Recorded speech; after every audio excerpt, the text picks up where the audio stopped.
blood on the floor. Dean Panis here in Edmonton, Alberta. Just finished up Aggression MMA. Great night for me. I got to work with this man here. You might know him, Bas Rutten. Bas, first of all, before we continue anything else, I want to thank you, my friend, for walking me through tonight. Doing play-by-play and having you, right beside me was incredible. Thank you very much, sir. Oh, you're very welcome, and you were very pleasant to work with. So it was easy. It's a walk in the park, is what they say, right? Well, it was great. You did a great job, right? I mean, that was awesome. Thank you very much. Coming for you, that means a lot. The whole card to me was absolutely incredible. We had 15 fights tonight, go out without a hitch. The action from start to finish. You work a lot of up-and-coming shows as well as the pros. You've seen it from every level for many years. Were you impressed with this card tonight? No, I really was, and thank God a lot of fights didn't go to distance, because otherwise we would have been here till like 2 o'clock or something. A lot of upcomers who want to show all the people in the world that they are here to fight. They want to put themselves on the map. Hopefully, like a bigger promotion is going to pick themselves up. That's the greatest part about this promotion also. We're sitting yesterday with Tim Haig.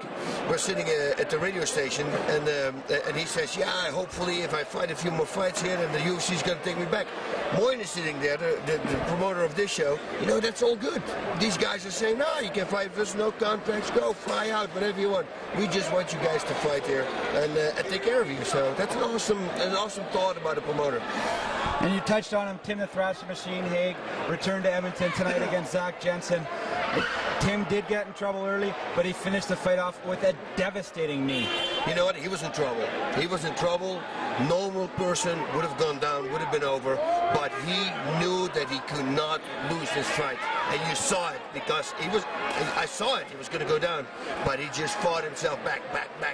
And you say it's like I said with me. I also, in the past, I wanted to tap, because I go, my shit, and then suddenly you go, this other voice start talking to you, and he goes, no, and he go, okay, no.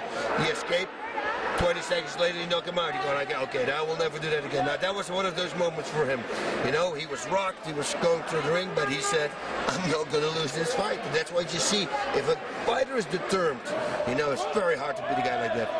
Absolutely, and I think returning to his hometown, fighting in front of the Edmonton fans definitely helped him out tonight. A couple other great fights. Sheldon Westcott, a big fight against Marini. Westcott prevailed with a guillotine choke. Yeah. That's always nice, You come in, get a guillotine, bada bing, bada boom. It's one of those jokes that in the beginning you surprise everybody with it. Nowadays everybody knows the guillotine, so it's actually harder to pull off because the defenses are easy, unless you do it the right way, and then you pull it off. So that's what he did. Also, a little bit of a grudge match, settling the score. Ryan the Kid McGilvery, Andrew Buckland. Ryan McGilvery wins that fight. McGilvery was it was awesome. Little kid in the ring. You saw when he came into the ring that he meant action. His eyes were glued on his opponent across the ring. He did not take his eyes off like not a second. Constantly go, oh my God, this guy, did he kill his mother? He was like really on fire. But then when he fights, he doesn't bring that emotion into his fight. He keeps nice and stays relaxed. And that's one of those gifts you have to have, because if you don't, and you start fighting with emotion, you start making mistakes. That's the moment that you don't punch from here, but that you start doing this, you start loading up because you want to knock your opponent out. That's when you make mistakes. But he didn't do that. He kept everything nice under control. And one last fight I have to touch on. I got this opportunity to talk to you. African assassin Mukai Maromo comes in tonight against David Fuentes. David, trains with Hit Squad and Matt Hughes. African assassin, everybody knows him as a stand-up fighter, Muay Thai expert. That fight was on the mat the whole night, at least 75% of the fight, and Mukai Maromo prevails with a unanimous 30-27 decision on all judges' scorecards. Yeah, Fuentes did a phenomenal job at the beginning. His wrestling, I think, okay, this is going to be, this is going to be a problem for Mukai. But I also said in the first round, I said, how many times can he take him down? Because it takes a lot out of you. And I hear from everybody, taking somebody down takes way more power than defending the takedown. And you saw that starting to happen in round number 2. The first round of number 2, still Fuentes was head-to-head, and suddenly Mukai started turning the tables around. Loop, start reversing. Moy had also a great reversal in round number 1, actually. But he kept stronger and stronger, and his stamina was better. And he started attacking the body. And Fuentes got more and more tired. you know, and then round 3, yeah, he turned the tables totally over. So that would have, yeah, he won that fight. We talked about it. It was not 30-27.